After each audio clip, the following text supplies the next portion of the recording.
itu pasti adalah sesuatu yang benar-benar sedang menjadi kerinduan di hatinya. Ya, jadi saya percaya hidup orang itu dipengaruhi oleh doa-doanya. Ya, sejauh apa orang itu berdoa terus ya untuk apa yang jadi kerinduan hatinya kepada Tuhan, pasti itu akan mempengaruhi seluruh kehidupannya. Setuju ya? Ngapa ini jadi berubah begini ya? Tar. Saya nggak mau ini gambarnya gini.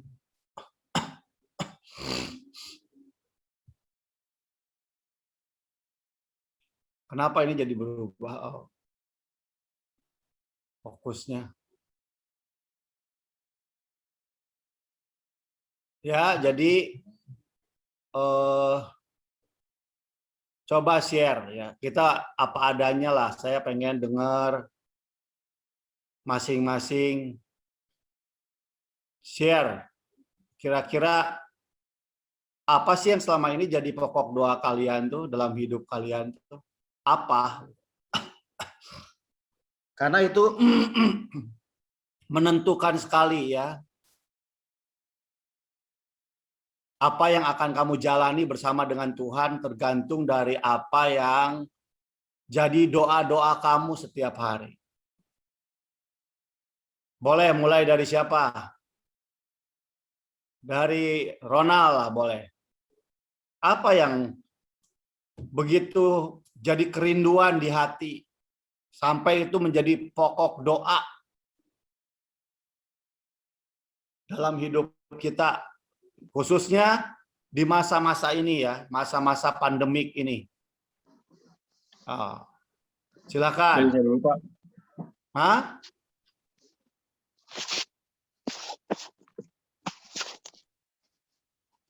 Silakan, siapa dulu? Boleh.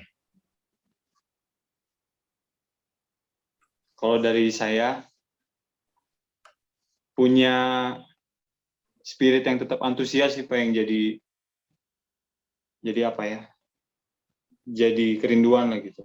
Ketika kita mengalami keterpurukan, mengalami kekeringan, kadang tawar, itu kan proses yang masih terus dialami setiap hari gitu. Dan itu tuh selalu menyerang itu lewat identitas dulu kan. Ya sekalipun kita udah tahu gitu, tapi tetap itu terus diuji gitu. Nah, memang untuk menang atas itu kan pasti kehidupan kita dong yang terus bergantung sama Tuhan gitu. Nah, ya benar sih dengan apa yang itu gitu ya. Kenapa Pak? Kenapa Pak?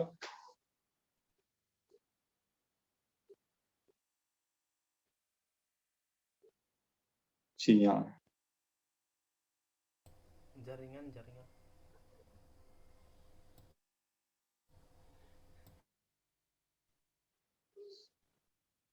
Halo? Halo? Kenapa ya hilang ya?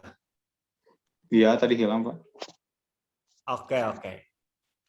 Oke ya, yuk masing-masing dengar ya apa yang disampaikan teman-teman supaya kita juga belajar ya.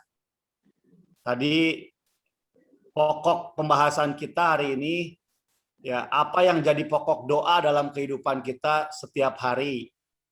Karena apa yang kita doakan itu sebenarnya menentukan bagaimana perjalanan hidup kita ya. Karena apa yang kita doakan pasti itu yang menjadi sebuah kerinduan di hati kita. Nah, tadi Ronald sudah share bahwa yang jadi pokok doanya Ronald adalah ingin tetap antusias, bergairah di dalam Tuhan. Itu keren banget ya.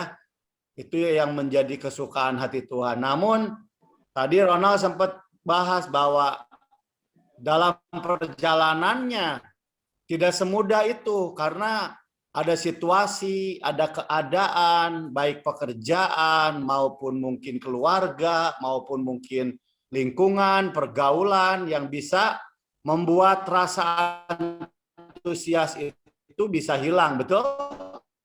Iya. Gitu kan Ronald ya? Ya, Terus maksudnya menurut Ronald upaya-upaya apa aja yang oke? Gimana? putus-putus, Pak. Ya, gimana tadi Ronald? Ya, gitu kan. Maksudnya ketika orang lebih cenderung mudah untuk memiliki prinsip ketika mereka tidak berinteraksi langsung dengan orang gitu kan. Contoh bisa semangat, bisa bergairah gitu. Tapi ketika ketemu orang, terus ceritain tuh hal yang gimana ya? Yang jadi membuat ada beban pikiran, melihat berita, terus medsos, dan itu tuh kita dipaksa untuk melihat gitu. Sekalipun kita tujuannya bukan untuk melihat itu gitu. Nah, jadi akan lebih sulit dan menantang untuk bisa menguji firman Tuhan itu ketika kita langsung gitu untuk interaksi, ketimbang kita misalkan kayak saya nih kan udah sebulan PPKM di rumah gitu. Ya oke lah, mungkin masih bisa berantusias dan semangat gitu. Tapi ketika nanti udah ketemu dengan orang, ketemu dengan permasalahan A, B, C, dan segalanya gitu. Dan disitulah yang benar-benar menentukan apakah kita masih tetap komit dengan apa yang kita pegang dari awal gitu, apa yang selama ini kita alami dengan Tuhan gitu. Nah, kadang saya di situ beberapa area masih gagal gitu. Ya. Terus upaya-upaya apa kira-kira yang dari pengalaman Ronald menghadapi situasi begitu, apa yang menurut Ronald saya harus lakukan supaya tetap bisa antusias, gimana?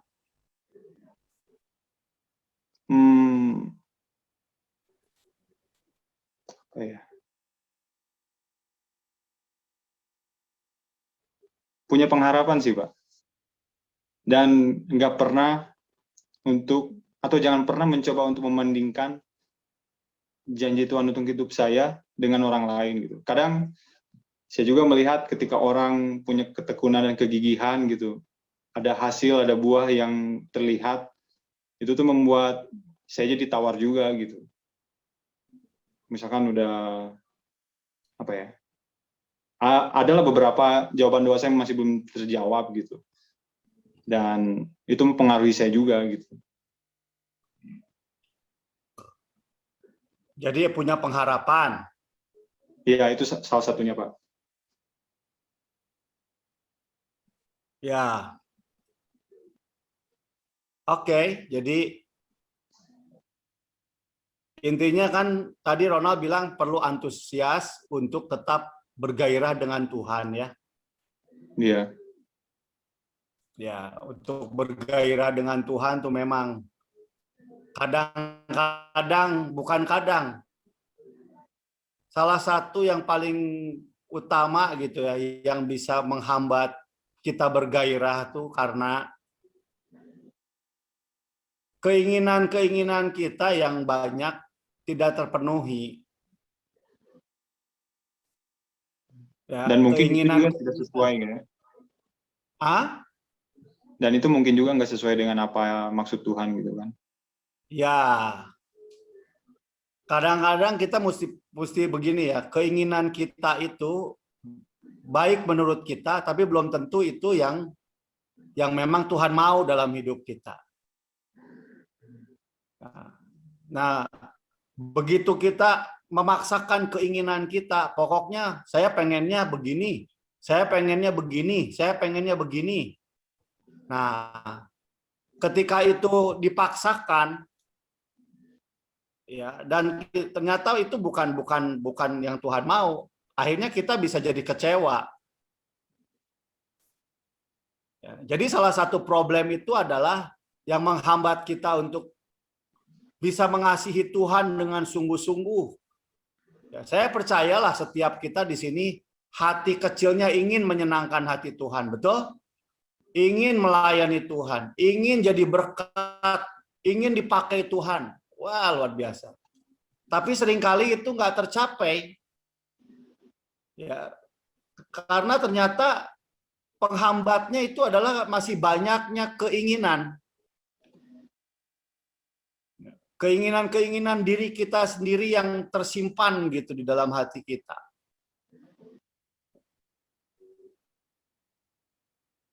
Nah, ini begitu. Pengen sama Tuhan, cinta Tuhan, tapi dia sebenarnya punya banyak kepentingan, punya banyak keinginan. Ya. Waktu keinginannya nggak terpenuhi, dia jadi stuck, jadi pasif, jadi malas gitu. Akhirnya ya sudah, dia nggak mengejar lagi. Ya. Makanya benar ya teman-teman semua, ya. Saya meyakini di masa-masa ini Tuhan tuh akan promosikan anak-anak Tuhan. Saya yakin banget. Tuhan tuh akan angkat anak-anak Tuhan yang benar-benar haus sama Tuhan, benar-benar bergairah sama Tuhan. Ya. Jangan sampai kesempatan ini hilang ya. Kita di House of the Lord ini sudah terus melihat ya dan terus bicara, terus nangkap apa yang Tuhan katakan bahwa akan ada promosi, Ya, artinya anak-anak Tuhan tuh akan muncul seperti terang ya di tengah-tengah kegelapan. Ya. Tetapi itu nggak otomatis begitu saja.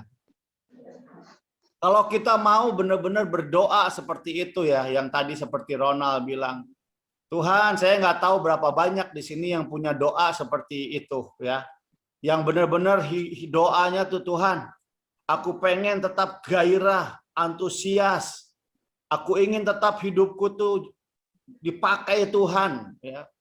Saya nggak tahu seberapa hausnya, seberapa berhasratnya gitu. Ya, kerinduan itu menjadi pokok doa di dalam kehidupan kita. Saya nggak tahu. Ya, tapi kalau kita punya kehausan seperti itu, saya pikir itu yang memang Tuhan kehendaki. Ya. Dan Tuhan memang mencari orang-orang hari-hari ini yang benar-benar nggak mementingkan apapun. Ya. Dia hanya pengen melihat Tuhan itu nyata lewat hidupnya. Ya. Tuhan itu hadir lewat hidupnya. Ya. Itu yang harus menjadi hasrat kita ya, teman-teman semua di House of the Lord ini. Ya. Itu yang saya berharapkan tuh jadi pokok doa kita masing-masing setiap hari. Tuhan, aku mau hidupku Tuhan benar-benar menjadi tempat kediaman Tuhan. Aku mau Tuhan kehadiran Tuhan tuh ada dalam hidupku Tuhan. Ya, Tuhan tolong Tuhan apapun yang menghalangi, yang menghambat Tuhan. Ya, yang menghalangi untuk Engkau bermanifestasi, untuk Engkau benar-benar nyata dalam hidupku Tuhan. Apapun itu Tuhan. Aku mau singkirkan itu Tuhan. Nggak banyak orang di akhir zaman ini doanya begitu hari ini. Nggak banyak. Tapi Tuhan cari orang-orang yang doanya kayak begitu. Yang benar-benar pengen melihat di tengah-tengah masa sulit ini tuh Tuhan itu dinyatakan dengan luar biasa. Ya, seperti ayat ini yang saya dapat ya, coba lihat sebentar. 1 Petrus pasal 2 ayat yang ke-9. 1 Petrus pasal yang 2 ayat yang ke-9.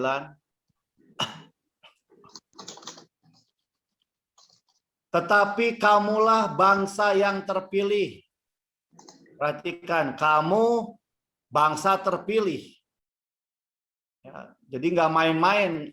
Kita ini orang-orang yang dipilih sebenarnya. Imamat yang rajani. Kita imam-imam yang punya posisi sebagai raja gitu. Makanya disebut rajani. Raja itu artinya orang-orang yang punya otoritas. Ya, orang-orang yang punya kuasa gitu. Bayangin, kita nih orang-orang yang terpilih, yang juga disebut imamat yang rajani, bangsa yang kudus katanya. Ya. Umat kepunyaan Allah sendiri. Ya. Hidup kita ini udah punya Allah, punya Tuhan sendiri.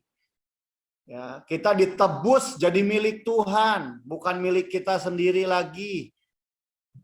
Ya. Jangan terus habiskan waktu hanya untuk mengejar keinginan diri sendiri. Mulai doa tuh, Tuhan, aku serahkan hidupku Tuhan, serahkan segala-galanya Tuhan. Ya. Supaya apa? Ini lihat, supaya katanya kamu memberitakan perbuatan-perbuatan yang besar dari Dia. Lihat. Tujuannya apa Tuhan pilih kita? Ya, tujuan apa Tuhan jadikan kita imamat rajani dan umat kepunyaan Tuhan sendiri? Ini goalnya nih. Supaya kamu memberitakan perbuatan-perbuatan yang besar dari Dia. Ya. Jadi orang percaya itu harus punya kerinduan begini. Saya mau perbuatan Tuhan yang besar nyata lewat hidup saya. Wah, itu yang harus jadi doa kita gitu. Anak-anak muda terutama. Saya mau perbuatan Tuhan yang besar terjadi lewat hidup saya. Gitu. Itu yang harus jadi kerinduan, hasrat kita. Karena kita ini umat pilihan Allah. Ya, kita ini imamat rajani. Kita ini bukan orang biasa-biasa, bro. Jelas ayat ini bilang kita ini orang pilihan. Bilang sama-sama, saya ini orang pilihan. Bilang, saya ini orang pilihan. Saya ini raja. Kita ini raja bersama dengan Tuhan memerintah di bumi ini. Jadi kita ini sebenarnya punya wewenang untuk mempengaruhi dunia ini. Amin. Kita punya wewenang untuk bisa membawa dampak, membawa perubahan. Itu yang dibutuhkan hari-hari ini di dunia ini. Itu tujuan Tuhan pilih kita. Bukan sekedar supaya kita tuh punya keselamatan aja nanti masuk surga. Terus di dunia ngapain? Di dunia ya Pak, banting tulang Pak, cari duit, cari makan Pak. Aduh ya, kita ini Tuhan itu punya maksud yang lebih daripada sekedar cari uang, cari makan. Ya enggak. Kita tuh harus nangkep yang Matius 6 ayat 33 bilang apa? Cari dulu apa yang jadi tujuan Tuhan, kehendak Tuhan atas hidup kita.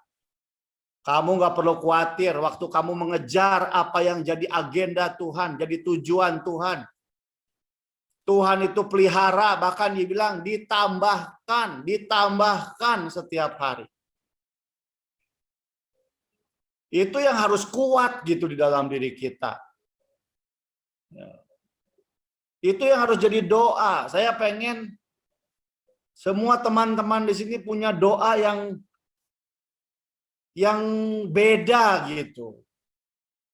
Jangan doanya hanya untuk sepiring nasi. Jangan doanya hanya untuk hal-hal duniawi. Ya, makanya kita mesti sadar bahwa kita ini bukan hidup dengan daging kita. Jangan hidup hanya dengan daging. Jangan hidup hanya dengan manusiawi kita. Hiduplah dengan roh yang dari Tuhan. Hiduplah dengan firman yang dari Tuhan. Bisa nangkep nggak maksud saya? Karena ini jadi kerinduan saya buat kita semua yang ada di House of the Lord. Ya, supaya kita ini jadi orang-orang yang memberitakan perbuatan Tuhan yang ajaib, yang besar. Ya. Makanya saya pengen teman-teman semua di sini mulai bergerak gitu.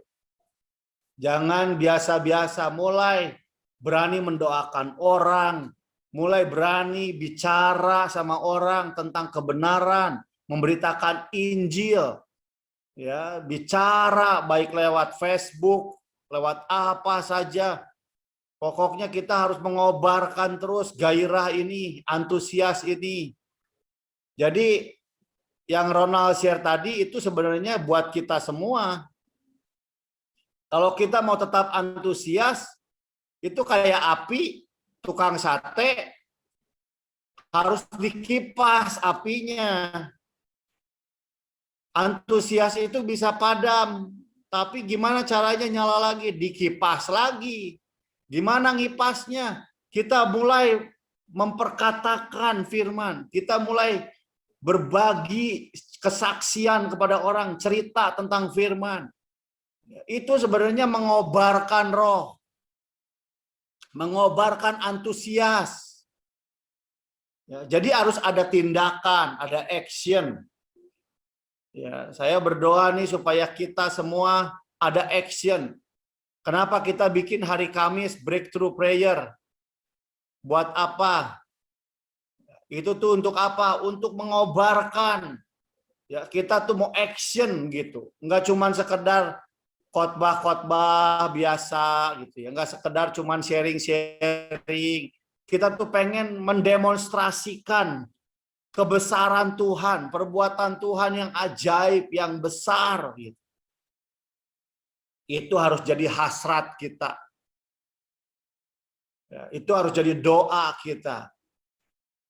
Makanya saya tanya, ya apa sih yang menjadi pokok doa kita semua hari-hari ini? Ya, itu mempengaruhi sebenarnya gimana kehidupan iman kita. Apa yang jadi pokok doa? Nah, itu tadi dari Ronald. Ya, coba sekarang siapa? Yosi gimana Yosi? Coba. Kamu lagi doain apa sekarang Yosi?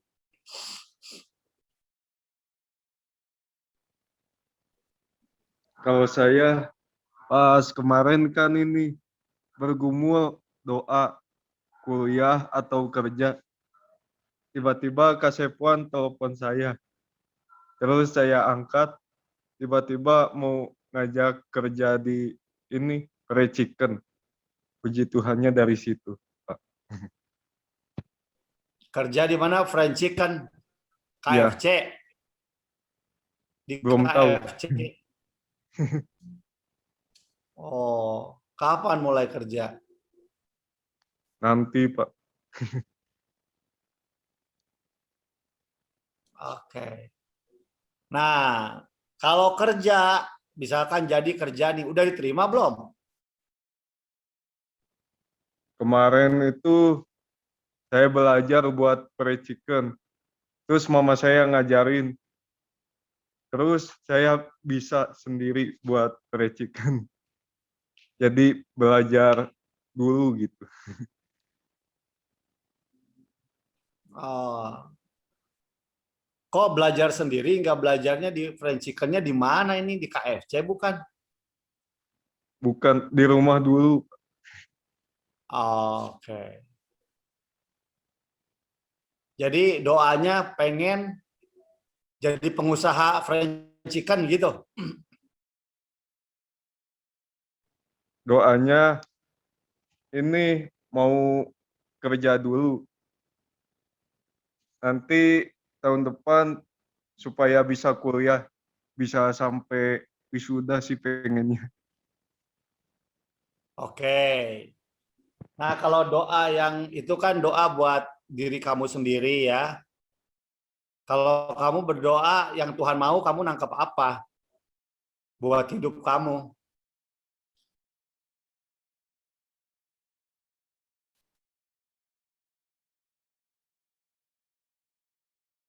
Apa? Masih ini nunggu jawaban Tuhan. Kadang kan belum ada jawaban dari Tuhan juga. Pas kemarin masih doa juga. Tapi saya tetap berdoa terus tekun gitu. Nunggu jawaban dari Tuhan. Emang ngomong apa sama Tuhan? Pas kemarin-kemarin antara ini kuliah atau kerja, doa yang dua itu. Ah, iya, iya. Jadi kayaknya Tuhan belum jawab dua-duanya itu karena Tuhan mau ngomong yang lain. Iya. Tuhan mau ngomong yang lain, mungkin ada hal yang lebih esensi kali dari Tuhan. Makanya jangan hanya matok dua hal itu. Tanya dong, Tuhan, sebenarnya yang Tuhan mau apa dalam hidupku? Apa kehendak Tuhan dalam hidupku? Ya, itu yang harus didapat. Jadi nanti kalau kerja juga kita tahu kehendak Tuhan apa, kenapa aku mesti kerja tuh untuk apa gitu. Ya, jadi mesti spesifik kalau doa, mesti jelas gitu. Ya. Tuhan, aku pengen kerja. Anggap nih ya, saya Tuhan ya. Kamu ngomong sama saya, Tuhan, saya pengen kerja nih antara dan kuliah. Oke, terus kalau kamu udah kerja, udah kuliah, kamu mau ngapain?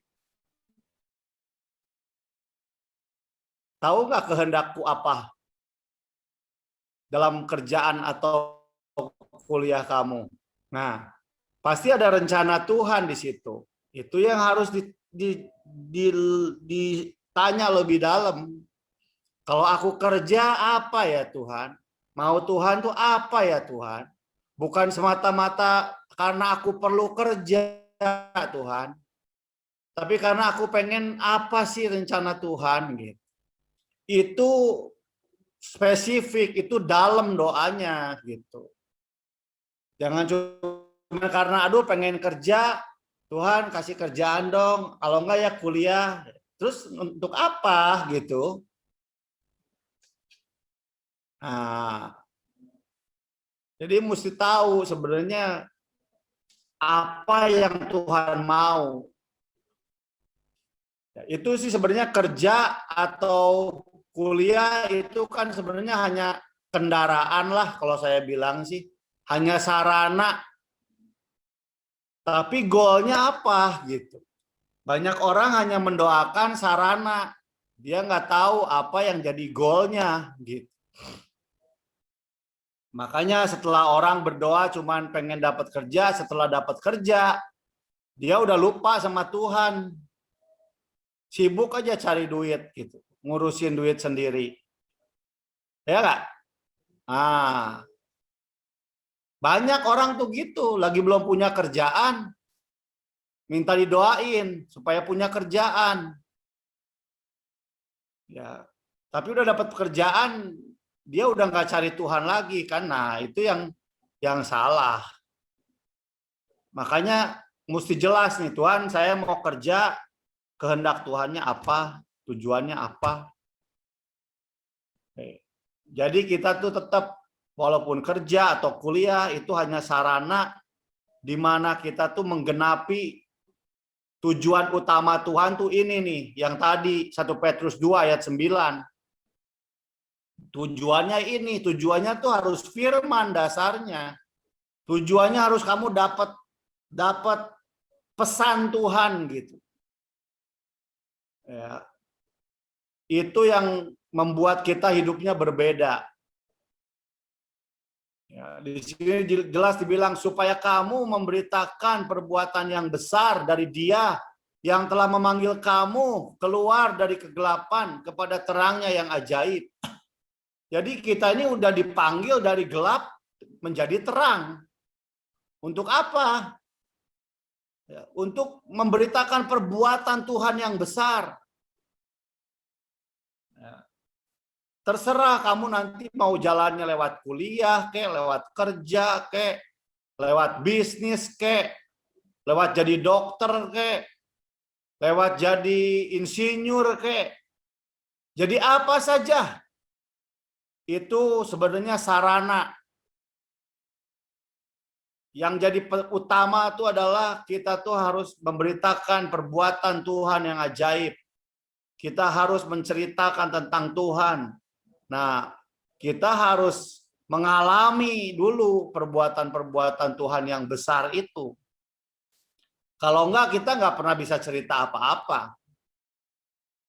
Ya, makanya jelas banget di sini, kamu bangsa yang dipilih, kamu imamat rajani, bangsa yang dikuduskan, punya Tuhan sendiri.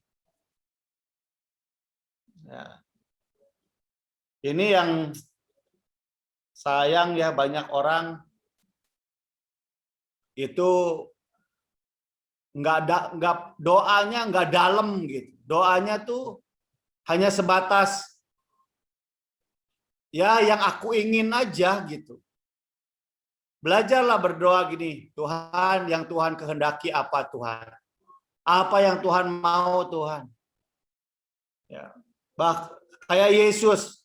Yesus berdoanya, Tuhan kalau boleh cawan ini lalu daripadaku.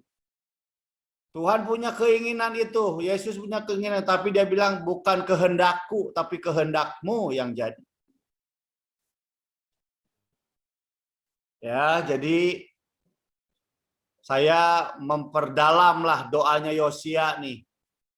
Supaya Yosia tuh punya doa tuh benar-benar sampai gitu ke hatinya Tuhan. Oke. Bisa nangkep Yosia?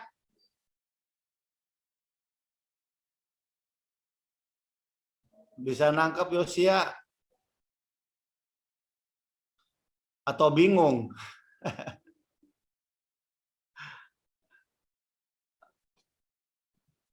Oke. Edi, apa nih Edi doanya nih hari-hari ini?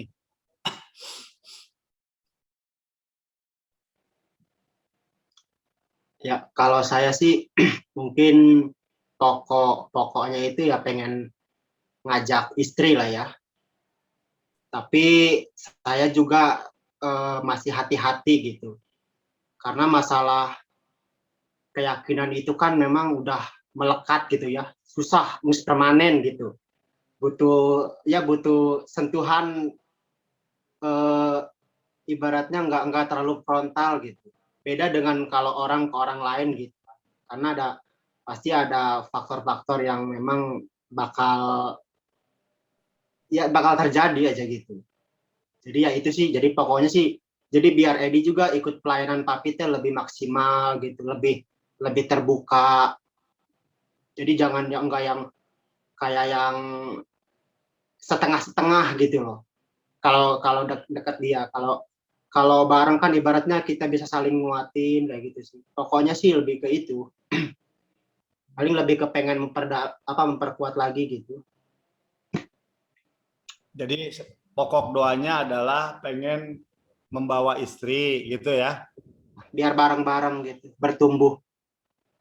Ya, cuman kan prosesnya itu yang coba mungkin dari Bang Sevan punya masukan nggak?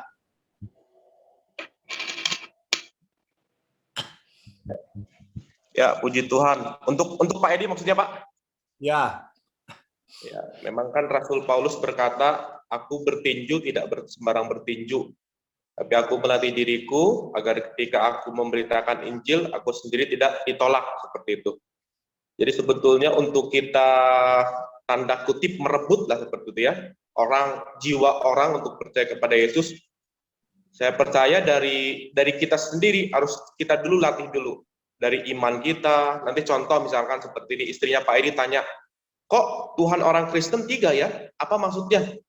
Nanti ketika istrinya Pak Edi nanya seperti itu dan Pak Edi nggak bisa menjawab, kan pasti istrinya Pak Edi bertanya, katanya Kristen, tapi kok nggak mengerti dengan hal-hal seperti ini, misalkan seperti itu.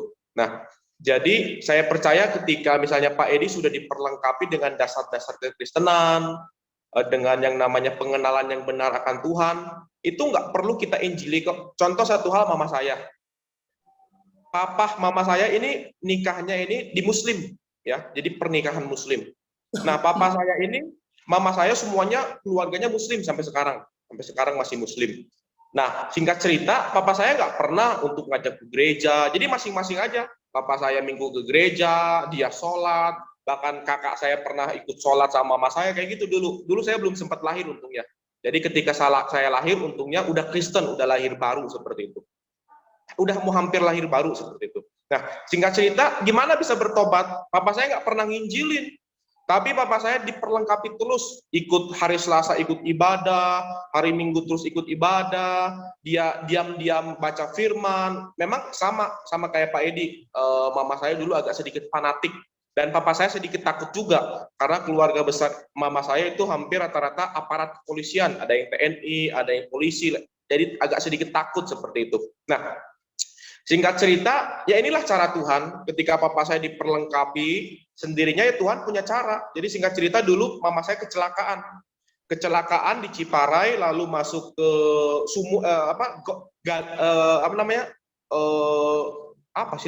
kali, masuk kali, ya. Nah, singkat cerita, itu tenggelam semuanya, tenggelam sama om saya, masuk kali, nabrak pohon. Singkat cerita, di situ mama saya lihat di awan itu tanda salib. Papa saya nggak pernah nginjil loh, nggak pernah nginjilin dia, nggak pernah ngajak ke gereja, ya jalan masing-masing.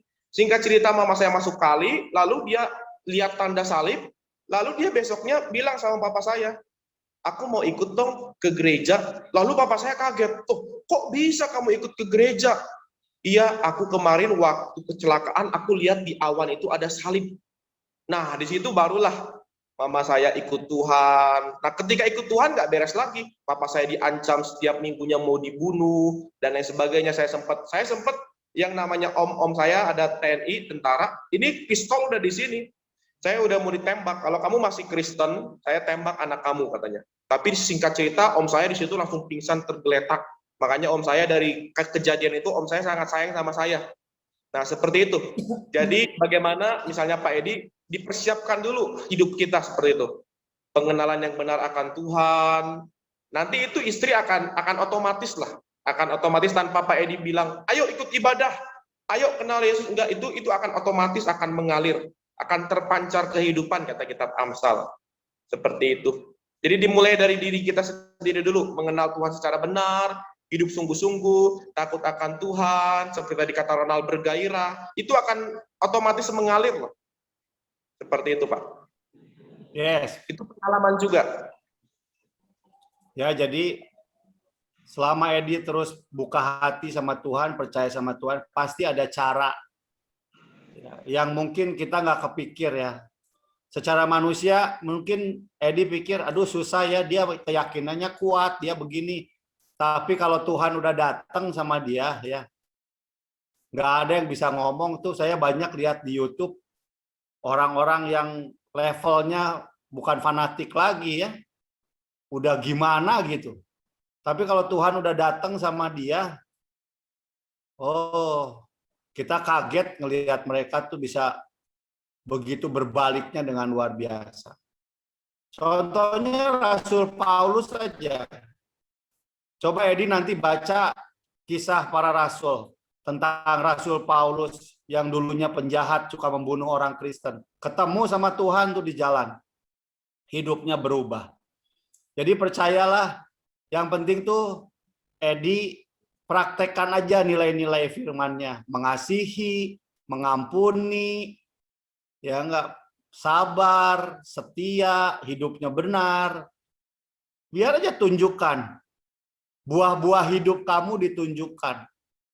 Nanti orang tuh bisa ngerasa kok dari buah hidup. Dan nanti Tuhan juga akan bekerja membuat orang tuh jadi percaya sama Tuhan. Ya, kita doakanlah. Saya pikir bukan hanya untuk istri, tapi Tuhan mau pakai Edi itu untuk banyak orang lah. Bukan hanya istri, tapi banyak orang-orang yang mungkin keluarga besar atau siapapun, saya nggak tahu lah. Tapi saya yakin kalau Tuhan makin nyata lewat hidup Edi, pasti Tuhan tuh nggak akan diem. Edi tuh nggak akan pernah bisa diem. Pasti punya gairah pengen menunjukkan Tuhan sama banyak orang. Itu yang harus terus dikobarkan, seperti yang tadi Ronald bilang, keantusiasannya Tuhan. Saya pengen mengenal Tuhan. Saya pengen benar-benar mengalami perjumpaan dengan Tuhan lebih lagi. Saya nggak mau cuma tahu Tuhan di pikiran. Saya pengen bertemu secara pribadi, merasakan hadirat Tuhan. Itu harus jadi doa kamu gitu, Di. Nanti jangan heran Tuhan tuh pakai hidup kamu tuh jadi luar biasa untuk menjadi terang. Seperti yang 1 Petrus 2 ayat 9 ini. Memberitakan perbuatan Tuhan yang ajaib. Ya? Oke? Oke. Sekarang Samuel, mana Samuel? Apa nih yang jadi doa Samuel nih? Kalau doa saya pengen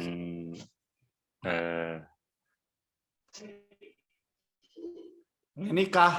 Sabar. Ingin melayani Tuhan gitu. Mantap. Tapi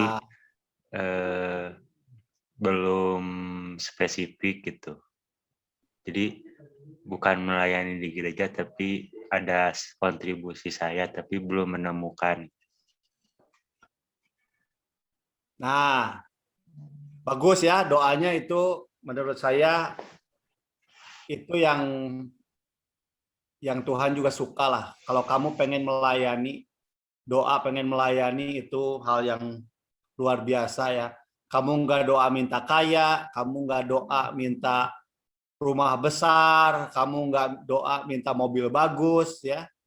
Kondisi gitu kamu berdoa pengen melayani Tuhan, menurut saya itu doa yang perlu terus dikobarkan gitu.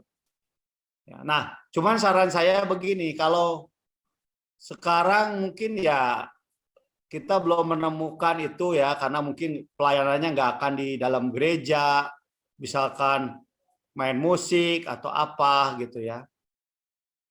Nah, untuk bisa menemukan itu mulai dari kamu sukanya apa gitu. Kamu tuh kalau ngelihat orang lain atau apalah yang berbau hal rohani, kamu senangnya apa coba? Kamu kan punya kerinduan pengen melayani. Nah, yang kamu suka tuh apa kira-kira? Yang kebayang kamu tuh pengen melayani, aduh saya tuh pengen melayani A, B, C, bisa. Apa? Kayak ini homeless gitu, orang-orang yang di jalanan gitu. Entah itu apa ya, bagi nasi atau apa. Jadi kamu bebannya sama orang-orang yang homeless gitu. Gitu ya?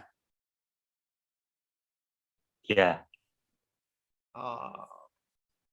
Iya, itu juga luar biasa ya. Contoh kayak Madam Teresa, tahu Madam Teresa nggak, Samuel? Tahu nggak Ibu Teresia? Oh iya, yang di India itu ya. Nah, dia tuh orang yang pelayanannya sama orang-orang yang kayak begitu, bahkan lebih ngeri. Yang sakit, yang apa, dia rawat, dia kasih makan, ya. Tapi dia jadi orang yang menginspirasi dunia. Orang-orang mengenang kasih Tuhan lewat Madam Teresa. Nah, jadi menurut saya pelayanan itu jangan dianggap, ya mungkin orang nggak suka dengan pelayanan begitulah. Dulu H2S kan di situ sebenarnya. Kamu kan juga cikal bakalnya di situ. Tah si Ahmad Setiawan tah dulunya ada di situ tah. Cuman si Ahmad Setiawan akhirnya udah jadi pengusaha, nggak tahu hatinya masih seneng nggak untuk menjangkau orang-orang kayak begitu. Jangan-jangan udah lupa dia. Nah. Masih. Nanti ya kamu cerita, kamu punya kerinduan apa nih gitu. Nah, cuman Samuel, mulailah dari situ ya. Sekarang kan memang kondisinya lagi pandemik, tapi paling enggak hati seperti itu harus ditumbuhkan ya. Kamu suka bagi nasi enggak?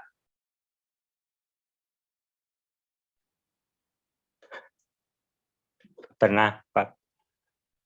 Pernah apa suka? Kalau pernah mah setahun sekali pernah gitu. Hah? Eh, udah terakhir teh waktu itu ya, waktu bagian di ojol. Kayaknya udah beberapa bulan terakhir. Ya cobalah kamu melangkah lagi sekarang ya ke pinggir jalan tuh minta nasi sama Edi.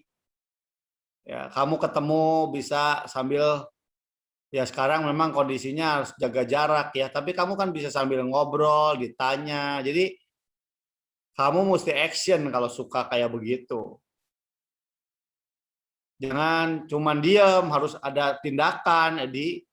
Samuel.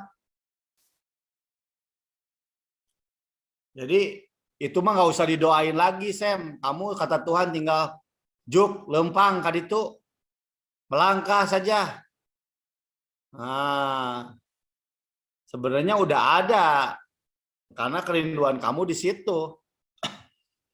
Betul nggak, Sam? Hah? Si Sam teh.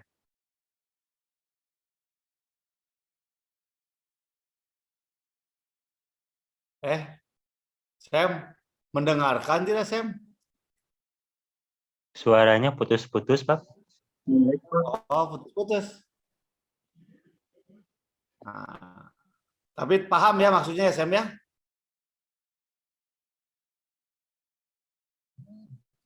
Putus-putus.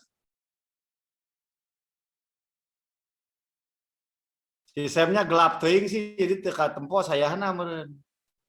Poek gitu tah.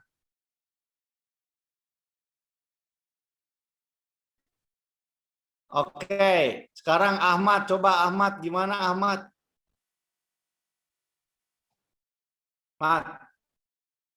Ahmad Dhani.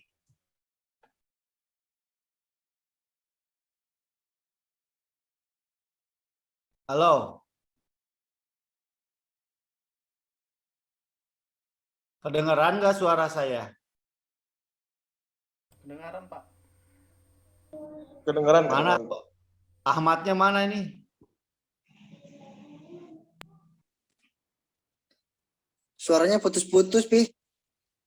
Ya sok, sekarang kamu gimana? Apa yang jadi doa kamu sekarang?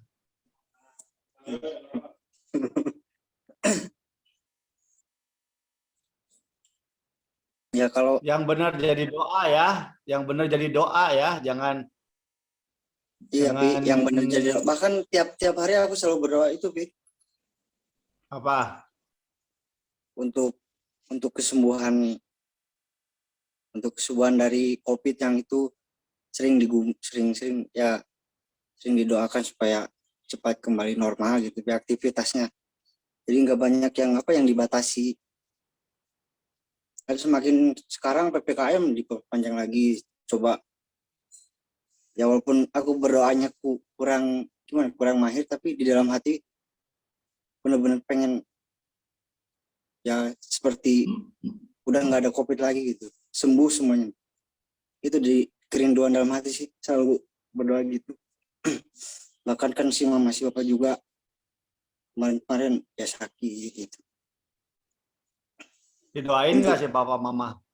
Sering ya didoain, ya nggak tega aku juga Pi lihatnya, ngeliat kan mama nggak bisa bangun di tempat tidur. Ya aku berdoa Tuhan sembuhkan kayak yang dulu gitu, bisa beraktivitas kembali. Puji Tuhan sekarang udah agak ini Pi, udah agak bisa duduk gitu, mau makan nasi.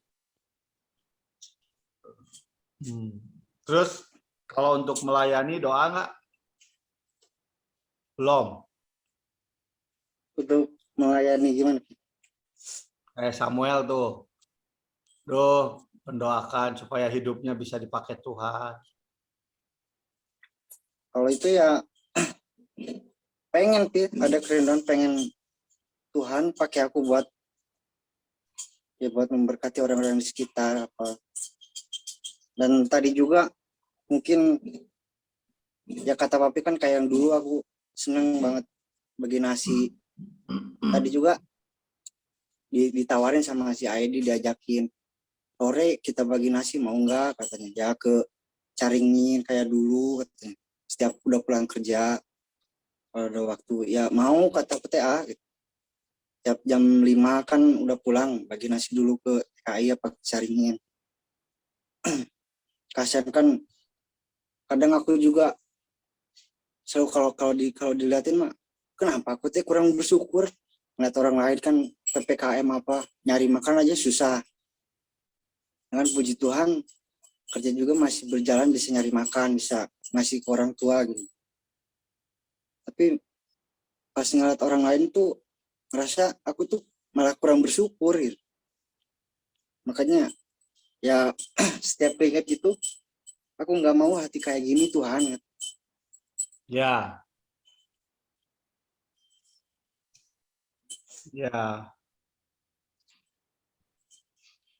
Nggak boleh iri sama orang. Iya. Oke.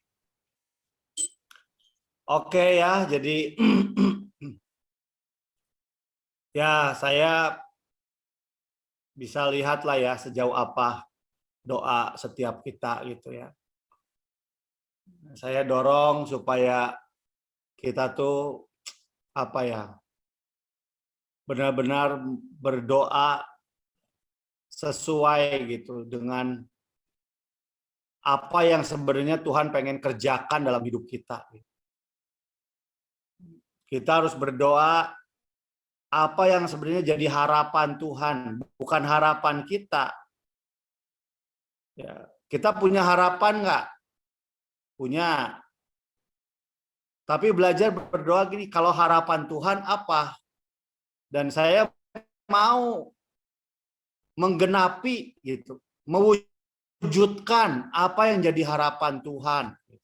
Kadang-kadang kita harus berani berkorban, menyingkirkan harapan-harapan kita demi terwujudnya harapan-harapan Tuhan. Nah, kita mesti naik level gitu ya. Kerohanian kita tuh nggak boleh hanya urusannya diri sendiri. Kerohanian kita tuh harus sudah sekarang tuh urusannya adalah apa jadi kehendak Tuhan. Jadi kehendak Tuhan itu harus jadi nomor satu.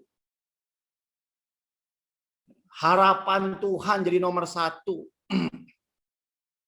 Yesus sudah datang ke dunia, dia berkorban, menyerahkan segala-galanya buat kita. Ya, itu bukan hanya supaya kita jadi senang-senang, bukan. Ada tujuan Tuhan gitu. Ada kehendak Tuhan. Lewat hidup kita ini apa? Supaya bumi ini, dunia ini, ya, lewat hidup kita bisa bertemu dengan Tuhan. Lewat hidup kita, orang-orang bisa mengenal Tuhan. Itu yang harus jadi doa kita gitu. Saya berharap ini bisa nangkep gitu ya. Kenapa? Karena orang di zaman sekarang tuh, apalagi masa sulit ini, fokus hidupnya cuma diri sendiri. Ya Tuhan, yang penting aku nggak mencuri, aku nggak maling, aku nggak memperkosa orang, ya, aku nggak bohongin orang, yang penting aku ke gereja, aku bersekutu, tapi hidupnya masih untuk diri sendiri. Ya, kita harus nerobos, bilang sama-sama harus menerobos. Kita harus mendobrak zona nyaman itu. Kita harus keluar dari zona diri kita sendiri. Kalau kita mau melihat mujizat terjadi lewat hidup kita. Kalau kita mau melihat terobosan terjadi lewat hidup kita, mesti keluar dari perahu kenyamanan diri kita sendiri. Keluar.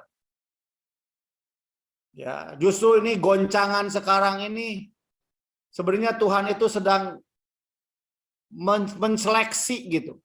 Melihat mana nih orang-orang yang benar-benar hidupnya tuh melekat sama yang menjadi agenda Tuhan dengan orang-orang yang masih dikuasai oleh dirinya sendiri.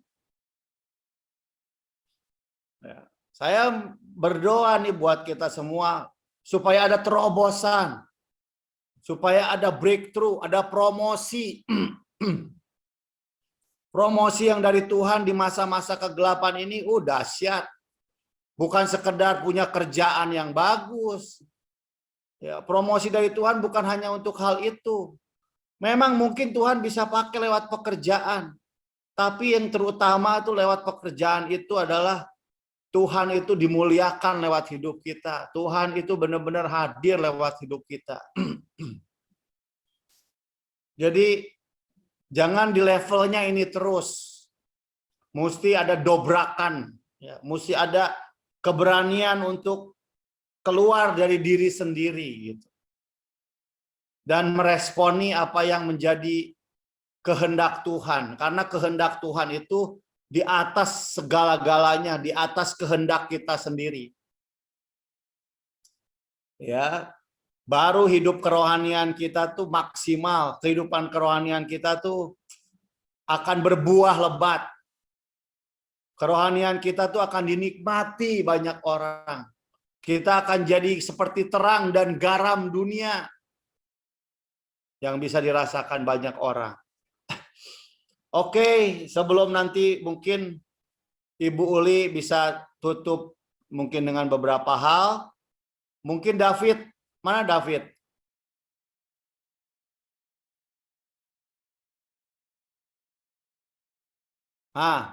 David apa nih doanya? Baru nanti setelah itu Bu Uli boleh closing sedikit, kita akan tutup. Yang menjadi keresahan saya hari-hari ini yaitu adalah udah sering sih diminta juga, yaitu memiliki hati Kristus gitu ya. Mana suaranya? Oh, shalom. Halo Pak, udah kedengar Pak? Kecil.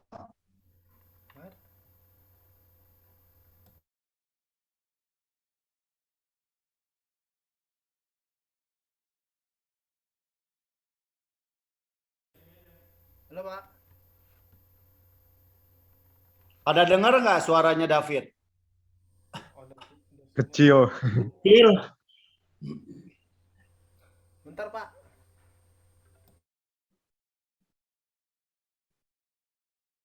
Suara David mengecil, suara Tuhan membesar dalam hidupnya. Mantap. Kenapa ya? Ya, saya dulu lah Pak. Saya juga mau berbagi Pak. Oh, siap. Oh. Nanti mungkin Bapak juga bisa koreksi Pak kalau salah Pak ya. Kita akan belajar Ya, Pak. Iya, sebelum David ya, dia lagi login. Ya, doa saya memang kerinduan memang dari ditanamkan dari orang tua, memang pertama adalah kerendahan hati ya. Itu saya terus berdoa sama Tuhan, Tuhan berikan aku kerendahan hati, Tuhan berikan aku kelemah lembutan untuk aku bisa menerima firman dan untuk aku bisa taat dalam melakukan firman. Dan kita setiap hari sering tuh mendengarkan firman atau membaca renungan, entah itu dari YouTube, dari grup WA, firman itu. Tapi kalau kita nggak memiliki kerendahan hati, kita masih merasa paling bisa seperti itu, kita nggak akan bisa melakukan firman itu. Makanya ini yang selalu saya doakan setiap hari, Tuhan berikan aku kerendahan hati, Tuhan berikan aku yang namanya kelemah lembutan. Dan saya pun selalu berdoa, Tuhan biar aku dikasihi manusia dan juga dikasihi oleh Tuhan. Ya, jadi menjadi pribadi yang dikasihi oleh Tuhan dan juga dikasihi oleh manusia. Nah, lalu saya juga terus berdoa sama Tuhan biar hari-hari ini saya semakin peka. Hati ini semakin peka, hati ini semakin murni untuk mengerti seperti tadi yang disampaikan kehendak Tuhan. Nah, ini kan rata-rata kehendak Tuhan dan kehendak diri sendiri ini beda tipis. Ya, ada orang yang berkata, "Oh, puji Tuhan, aku dari pengangguran bisa bekerja, ini dari Tuhan." toh nyatanya sudah bekerja, dia jadi jauh dari Tuhan. Dari mana yang namanya kehendak Tuhan? Nah, seperti itu. Terkadang kita seperti itu. Kita berkata, oh puji Tuhan, aku sekarang sudah dapat pacar. Ini semuanya dari Tuhan. Tapi dengan hubungan kita dengan pacar, toh nyatanya kita jadi jauh sama Tuhan. Nah, Ya. disinilah saya selalu minta sama Tuhan, Tuhan berikan aku kepekaan. Jadi hilang arah di Saul. Saul itu kan rasanya udah memimpin bangsa Israel, sudah benar seperti itu. Tapi tanpa sadar roh Tuhan itu hinggap daripada Saul. Nah, saya nggak mau hidup seperti itu, udah melayani sana-sana, sana-sini. Ternyata bukan itu yang mau Tuhan. Jadi setiap hari saya selalu menanamkan dalam hidup saya, Tuhan berikan aku kepekaan, apa yang Tuhan mau dalam mengambil keputusan, dalam hal seperti ini. Saya selalu berdoa itu semuanya. Dan kepada anak-anak pun, anak-anak saya selalu bilang, berikan engkau yang namanya takut akan Tuhan, Tuhan berikan engkau hati Kristus, perasaan Kristus, menjadi pribadi yang dikasihi Tuhan dan pribadi yang dikasihi oleh manusia. Itu mungkin hari-hari ini doanya, doa secara khusus, tapi ya memang banyak juga ingin jadi pejabat, ya, ingin, ya itu doa-doa impian lah mungkin ya, doa-doa impian seperti itu. Ya, doakan saudara, memang saya punya cita-cita untuk jadi pejabat seperti itu ya.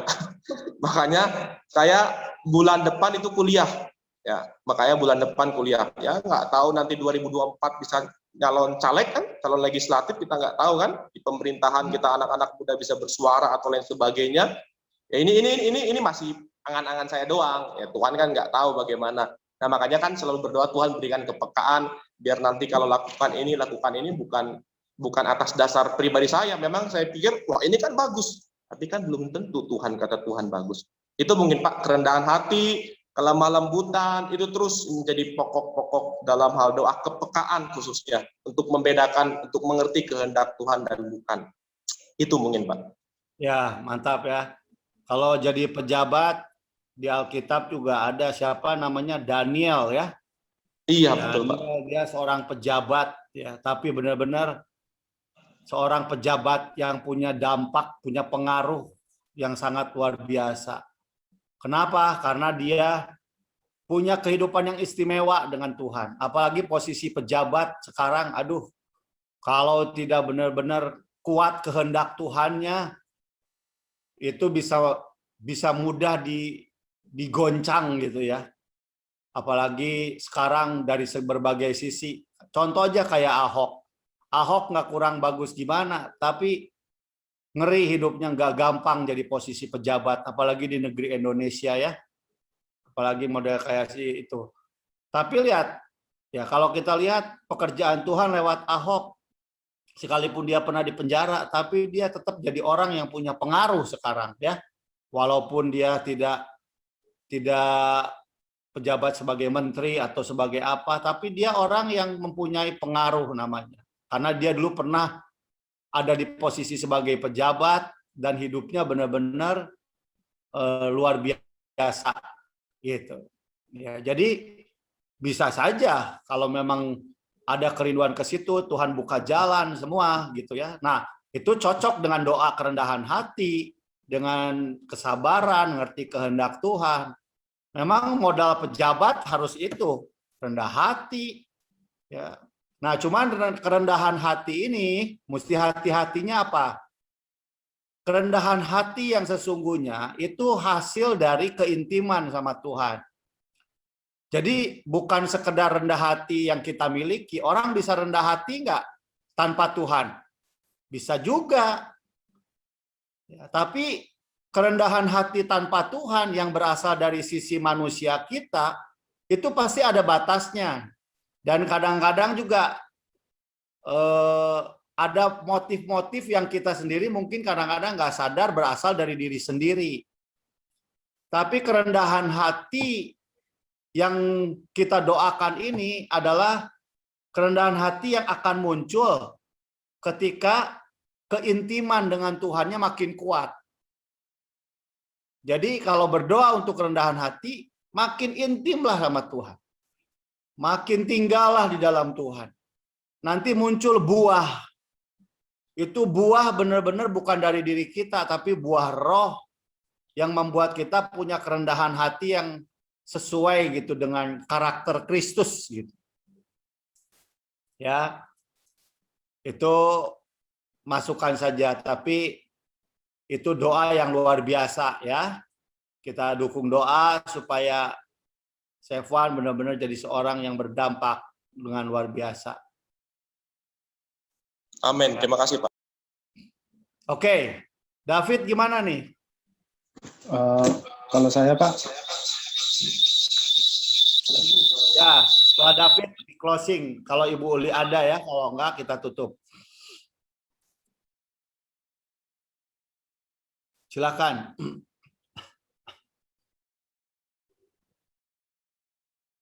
shalom Pak. Ya, Ya, kalau kerinduan saya hari-hari ini dan yang paling sering saya doakan adalah bagaimana saya meminta bahwa memiliki hati Kristus gitu ya.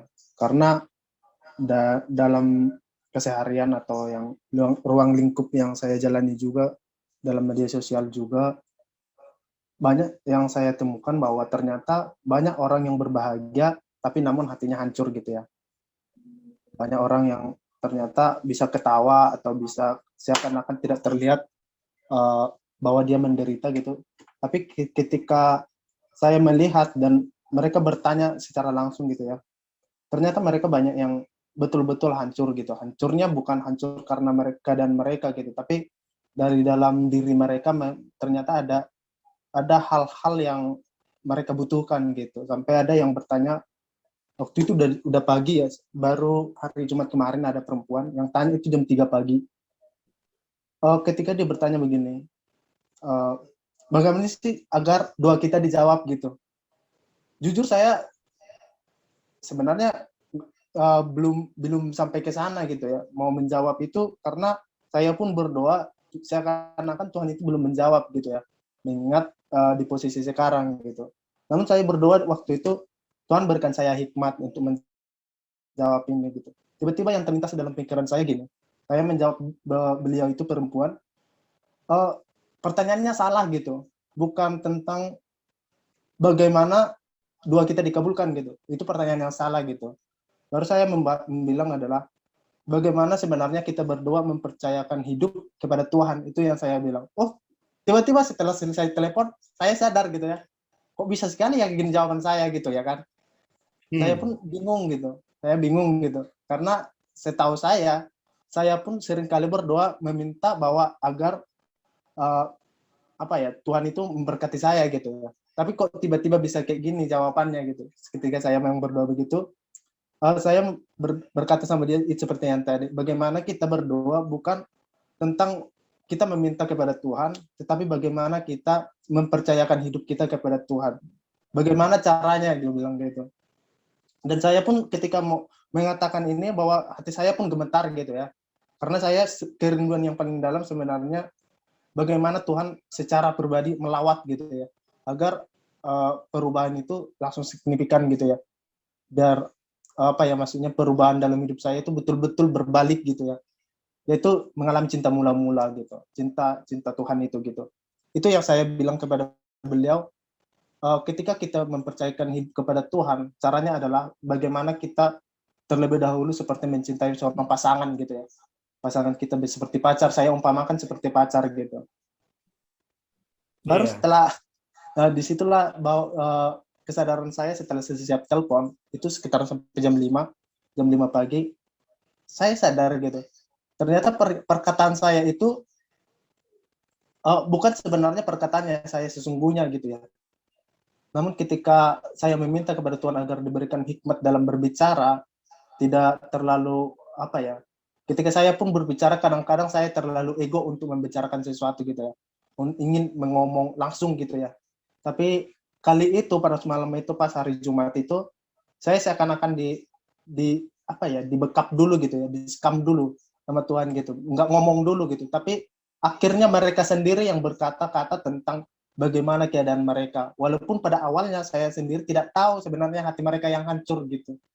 Itu sih yang paling doa pertama itu, bagaimana Tuhan menaruhkan hati yang mengasihi pada hidup saya, dan juga bagaimana saya mengalami jamahan Tuhan gitu. Maksudnya jamahan Tuhan itu bagaimana saya betul-betul mencintai Tuhan dalam hidup saya gitu. Dalam ketika contohnya saya mencintai seorang pasangan gitu, pasangan hidup gitu sih. Itu sih yang saya doakan, Pak. Ya, bagus ya. Jadi saya jadi nangkep begini ya. Coba belajar dalam waktu-waktu sekarang ini, kita tuh doanya tuh harus punya dasar. Ya. Saya ulangi ya, doanya harus punya dasar. Nah, apa dasarnya ini? Dasarnya ini bukan keinginan kita, tapi dasarnya adalah apa yang Tuhan katakan. Ya. Jadi, saya percaya begini, kalau kita mau melihat doa kita benar-benar mengalami terobosan, itu doanya dasarnya harus janji firman Tuhan. Bukan sekedar keinginan kita. Ya. Nah, saya menjamin ya, saya menjamin doa yang dasarnya adalah janji firman, pasti Tuhan jawab dengan luar biasa. Nah, kebanyakan orang tuh bertanya gini, Pak, saya sudah banyak doa tapi nggak dijawab, Pak. Oke, saya tanya lagi, doanya apa? Saya doanya, Pak, pengen punya suami yang begini, Pak. Saya doanya saya pengen punya kerjaannya begini, Pak. Saya pengen punya begini. Oh, itu bisa dijawab, bisa enggak doa kayak begitu. Kenapa? Karena doa begitu dasarnya keinginan sendiri. Bisa nangkep ya? Nah, tapi doa yang dasarnya janji Tuhan kayak Abraham tuh. Roma 4 ayat 18. Ya, walaupun nggak ada dasar untuk berharap, namun dia tetap berharap karena dia percaya kepada janji Tuhan. Nah, jadi mulai sekarang belajar ya, doa tuh jangan sampai yang tadi Sevan sempat bilang, jangan seperti petinju yang sembarang bertinju. Ada petinju yang nggak punya dasar, pokoknya nggak kayak orang ngamuk aja, tangannya muter ke sana ke sini, nggak punya dasarnya. Akhirnya dia mukul angin, ya mukul yang nggak jelas, kecapean, tapi nggak ada sasarannya. Nah, banyak orang doa tuh nggak ada sasarannya. Jadi kayak nembak nggak ada sasarannya, tahu nggak? Nembak itu jeder, tapi nggak tahu nembak kemana gitu. Nah, banyak orang doa tuh kayak begitu, nembak, tapi nggak ada sasarannya. Ya, kenapa? Karena nggak ada dasarnya. Tapi saya mau kasih tahu ya, kalau benar-benar kita tuh pegang janji Tuhan, makanya kenapa doa itu nggak bisa lepas dari yang namanya firman. Ya, coba renungkan firman, pegang janji-janji firman, berdiri di atas firman, perkatakan firman. Itu akan menjadi dasar doa kita yang kuat. Bisa nangkep maksud saya? Ya, jadi jangan buang peluru lah, jangan asal nembak, jangan asal doa. Pokoknya saya pengen gini doa, saya pengen ini doa, saya pengen itu doa, nggak dijawab ganti, pengen ini, pengen itu, pengen ini, pengen ini. Kita jadi capek sama doa kita sendiri dan nggak jelas doanya. Tuhan juga jadi bingung gitu kan. Tapi cobalah doa. Benar-benar kita tuh pertama harus punya firman. Firman itu yang akan membuat kita tuh akhirnya punya dasar doa, kita punya iman. Doa harus ada unsur iman. Doa bukan sekedar ngomong bla bla bla bla bla bla. Doa itu harus punya ada unsur iman. Karena doa kita tuh benar-benar doa yang akan membuat Tuhan menjawab. Gitu. Ya, jadi mulai sekarang ya jangan banyak listnya. Kita banyak dengerin suara Tuhan lah. Ya, banyak dengar firman, perenungan, apa yang Tuhan mau bilang. Ya, itu akan jadi dasar doa kita yang ampuh. Makanya doa orang benar Jika didoakan dengan yakin besar kuasanya. Doa orang benar. Orang benar adalah orang yang hidupnya sepenuhnya di dalam firman. Ya, jadi harus sesuai firman. Jangan kayak tadi Sevan doa, pengen apa? Pengen rendah hati. Itu firman itu. Gitu. Kalau pengen doa jadi pejabat, nggak ada di firman. Tapi nggak apa-apa. Kalau memang Tuhan, saya punya talent di situ, saya mungkin punya kemampuan di situ, ya mungkin di situ ada potensi untuk jadi pejabat, bisa gitu. Yang salahnya gini, Tuhan, saya pengen jadi dokter, misalkan Sevan doa gitu ya. Saya sekarang pengen jadi dokter, ya nggak akan nyampe, karena Sevan kan nggak ada background di situ. Mau jadi dokter sekarang nggak akan dijawab doa gitu mah. Betul nggak? Karena memang nggak di situ. Jadi kita tuh mesti bisa lihat gitu doa kita tuh sebenarnya bisa ngukur gitu. Doanya apa gitu. Kalau misalkan ya Tuhan, saya mau jadi alat Tuhan, membawa mujizat. Itu sesuai firman nggak? Sesuai. Bisa digenapi nggak? Saya yakin itu bisa jadi. Edi tadi berdoa, Tuhan saya pengen keluargaku mengenal Tuhan. Sesuai firman nggak? Sesuai. Saya yakin itu pasti dijawab. Kalau doanya gini, Tuhan saya pengen istri baru Tuhan. Oh, udah jangan doa yang gitu mah. Ya enggak?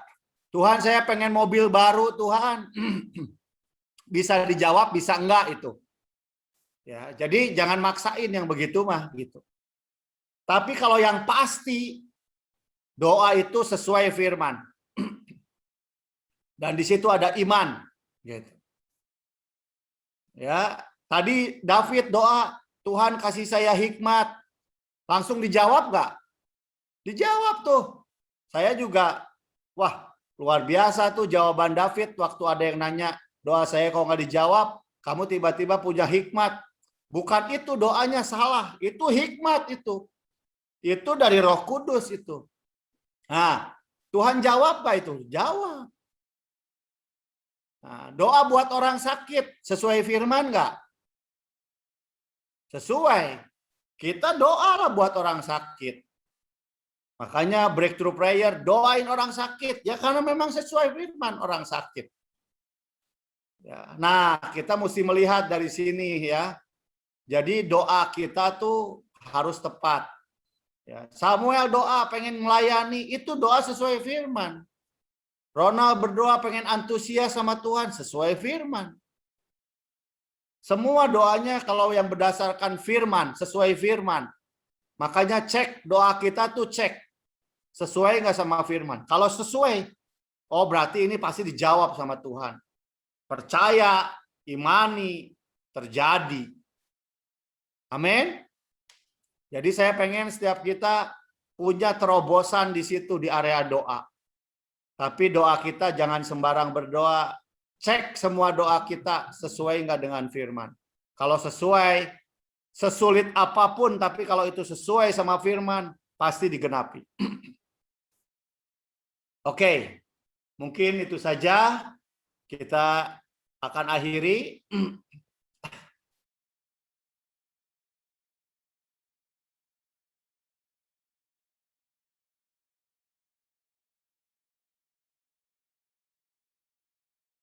Oh, ini yang ada Ibu Uli, saya kira Ibu Uli yang satu, ternyata yang di sini ya.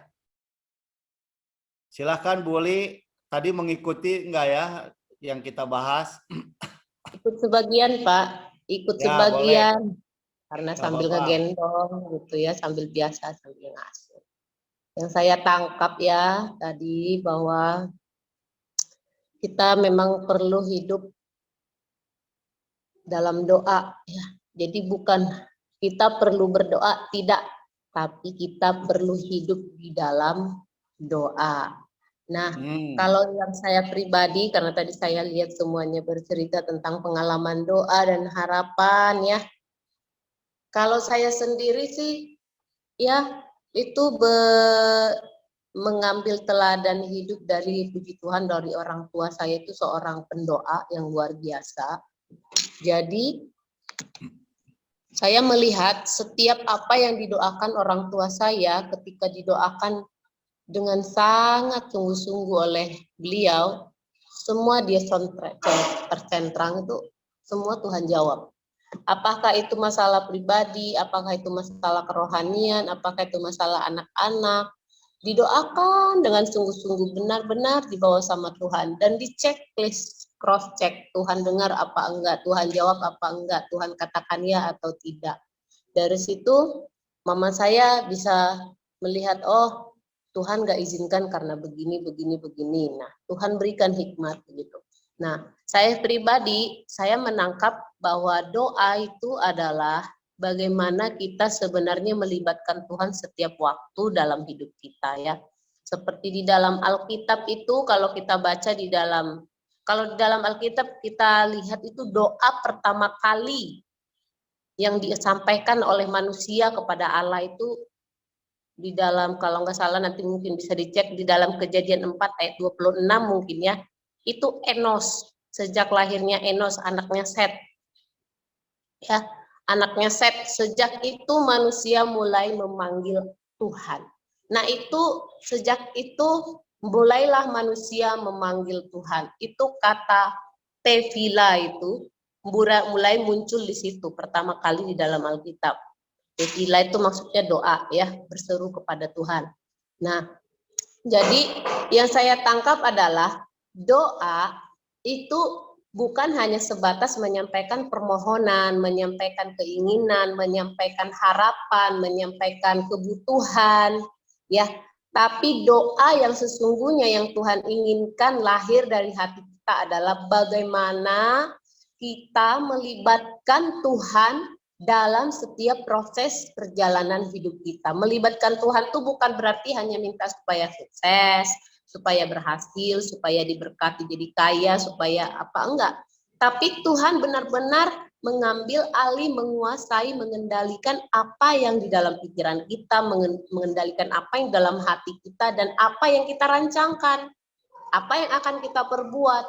Nah, itu yang disebut dengan tefila, doa, memanggil, melibatkan Tuhan, berseru kepada Tuhan, mengandalkan Tuhan, itu namanya tefila, berdoa.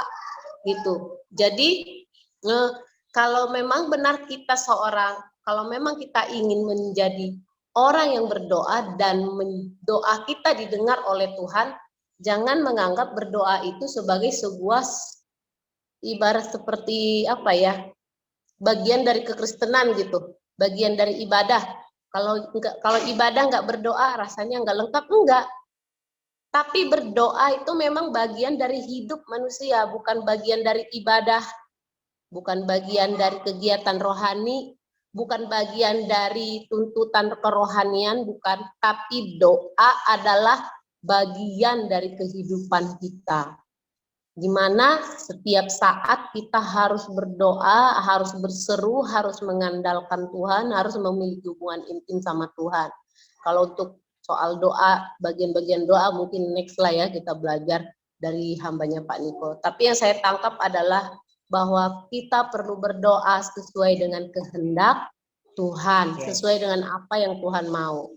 Nah, kalau kita berdoa nggak seperti yang Tuhan mau, itulah yang bikin kita kecewa. Karena yang kita doakan apa yang kita inginkan sesuai dengan hawa nafsu. Seperti dikatakan Paulus, kamu berdoa, yang dikatakan Yesus, kamu berdoa tetapi doamu nggak dijawab karena kamu mendoakan apa yang kamu inginkan sesuai nafsumu. Gitu. Jadi, mari teman-teman, kita hidup di dalam doa. Kita hidup mengandalkan Tuhan, hidup melibatkan Tuhan, hidup benar-benar melekat sama Tuhan, intim sama Tuhan. Itulah yang dikatakan hidup di dalam doa. Maka dari itu sebenarnya apa yang tidak kita minta, apa yang tidak kita pikirkan, apa yang tidak kita harap, yang tidak terlintas dalam hati kita, semua surprise-surprise yang terbaik itu Tuhan sediakan. Amin. Itu Amin. yang mau saya bagikan. Jadi come on, mari hidup dalam doa, jangan jadikan doa sebagai kegiatan agamawi, tapi menjadi lifestyle kita, bagian dari kehidupan kita. seperti yang kita tahu sering peribahasa, doa adalah nafas orang percaya. Bernafaslah dengan doa hidup setiap waktu. Amin teman-teman. Itu saja yang mau saya bagikan. Kiranya menjadi berkat. Tuhan Yesus memberkati. Thank you Pak Niko untuk berkatnya, mengingatkan saya untuk lebih lagi membara dalam doa. Ya, sama-sama boleh ya Ibu Oli tadi dari sisi teologisnya bagus banget ya. Memang pengajar. Jadi menjelaskan secara teologias gimana itu soal doa. Oke, itu saja ya. Jadi mari kita benar-benar punya doa yang benar gitu ya. Doa orang benar gitu ya, besar kuasanya. Oke, kita akan tutup. Ya, doakan semua buat hari Kamis. Kita ada breakthrough prayer, kita berharap ada banyak mujizat boleh terjadi, terobosan terus terjadi ya, karena kita percaya bahwa Tuhan akan bekerja ya. Saya percaya doa-doa kita adalah doa yang dasarnya benar, prinsipnya benar, apa? Firman, bukan sekedar kehendak kita sendiri. Oke, saya serahkan Stefan ya, closing. Boleh terus kita tutup dalam doa. Stefan boleh Ya, berdoa. puji Tuhan. Ya, saudara, kita tetap antusias, kita tetap menyala-nyala, dan kita terus membangun hubungan dengan Tuhan dengan doa kita setiap hari. Ya, puji Tuhan, mari sama-sama, saudara, kita dukung doa ibadah hari Kamis ini. Ya, biar betul-betul ibadah hari Kamis ini mendatangkan dupa yang harum, mendatangkan mesbah bagi nama Tuhan. Saya percaya melalui kegerakan doa ini setiap hari Kamis banyak jiwa yang dimenangkan, bukan sekedar sembuh dari sakit penyakit, tapi di situ mereka seperti kemarin Ibu Novi, bagaimana dia rindu, bagaimana mengenal Tuhan, dibangkitkan kembali. Nah, biar melalui ibadah doa terobosan, semua hal aspek kehidupan daripada orang-orang yang mengikuti mengalami yang namanya sebuah breakthrough. Amin. Ya, kita sama-sama dukung doa. Nanti mungkin saudara ini semuanya mungkin ke depan kita akan record nanti saudara kalau mau dengar lagi ulasan setiap ibadah nanti kita akan ada di YouTube, nanti saya share linknya. Jadi kita harus banyak mendengarkan firman Tuhan ya, kita terus ulang-ulangin seperti kitab ulangan seperti itu, karena kalau satu kali mendengar minggu depan pasti lupa lagi seperti itu. Jadi puji Tuhan di wadah ini itu saja terus disampaikan, gak kemana-mana. Biar itu menjadi sebuah lifestyle ya. COVID itu salah satu kali didengar kita biasa-biasa saja, tapi kalau terus didengar COVID jadi pikiran kita terus COVID terus. Nah, biasakan. Jadi nanti ini kita rekam, nanti akan diupload, itu saudara bisa dengar terus 24 jam seperti itu. Yuk sama-sama saudara kita sama-sama berdoa, dan nanti flyer malam ini saya sebar ya, kita nanti akan masukkan di grup ya malam ini. Ya, sama-sama kita sama-sama berdoa. Mari kita sama-sama satukan hati kita untuk berdoa. Kami bersyukur malam hari ini kami sudah sharing, berdiskusi bahwa kami adalah orang yang sudah dibenarkan, dan kami percaya ketika kami sudah dibenarkan oleh darah Kristus, maka doa kami berkuasa. Ajar kami Tuhan untuk senantiasa mengerti kehendak-Mu, ajar kami Tuhan untuk senantiasa hidup di dalam jalan-jalan-Mu. Berikan kami kepekaan, berikan kami hati-Mu, berikan kami perasaan-perasaan Kristus, sehingga kami menjadi serupa dan segambar senantiasa dengan pribadi-Mu ya Roh Kudus. Biar terus hati kami dilembutkan, pikiran kami dan hati kami terus fokus untuk mengerti kebenaran-Mu, tidak dipusingkan dengan perkara-perkara di dunia ini, tapi terus kami memikirkan perkara-perkara yang di atas.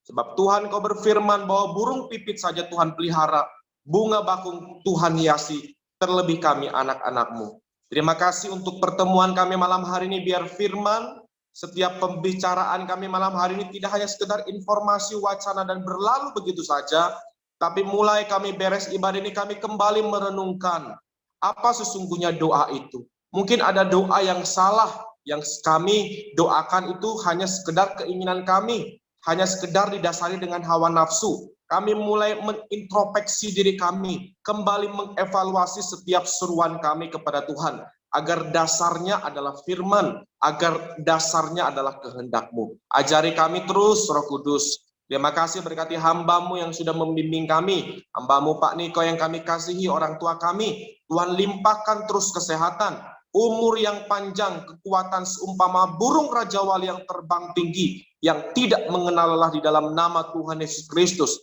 Setiap keluarga besar, anak istrinya, semuanya terpelihara, semuanya dinaungi oleh tiang awan dan tiang api. Tidak ada sakit penyakit.